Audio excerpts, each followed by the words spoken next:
मंगळवारी सकाळ सकाळी शहीद आदिवासी गोवारी उडान पुलावर एक अतिशय भीषण अपघात होता टळला। हे बाबा मी अनुराग नंदकिशोर शिंदे। तर चला जाणून घेऊया याबद्दल संपूर्ण माहिती। नागपूरमध्ये सोमवारच्या अर्ध्या रात्री शहीद आदिवासी गोवारी उडान पुलावर हाईट बॅरियर्स इन्स्टॉल करण्यात आले। त्यानंतर लगेचच मंगळवारच्या सकाळी त्या हाईट बॅरियर्स मध्ये एक फ्यूल टँकर येऊन अडकला, ज्यामुळे त्या हाईट बॅरियर्सला पण नुकसान झालं आणि ते फ्यूल टँकर रिलायन्स कंपनीच्या मालकीचे असून त्यामध्ये 23,000 लिटर पेट्रोल अत्यंत ज्वलनशील पदार्थ हे भरलेलं होतं। त्यामध्ये जर आग लागली असती तर एक भीषण अपघात घडून आला असता, पण सुदैवाने असं काही घडलेलं नाही। त्यानंतरच बुधवारला परत त्याच उडानपुलाच्या दुसऱ्या भागातील हाईट बॅरियर्सवर एक टिप्पर ट्रकने येऊन धडक मारली। दीर्घ प्रतीक्षेनंतर आणि अनेक मागण्यानंतर त्या उडानपुलावर हे हाईट बॅरियर्स बसवण्यात आलेले होते, पण आताही त्या उडानपुलावर जड वाहनांची वाहतूक जोमाने सुरू आहे।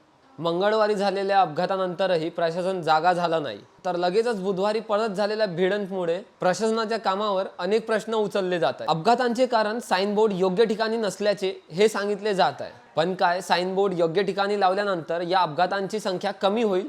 यावर तुमचे काय मत आहे ते कमेंट सेक्शन मध्ये जाऊन नक्की सांगा। तर अशाच व्हिडिओज आणि अपडेट्ससाठी फॉलो आणि सबस्क्राइब करा हे बावाला।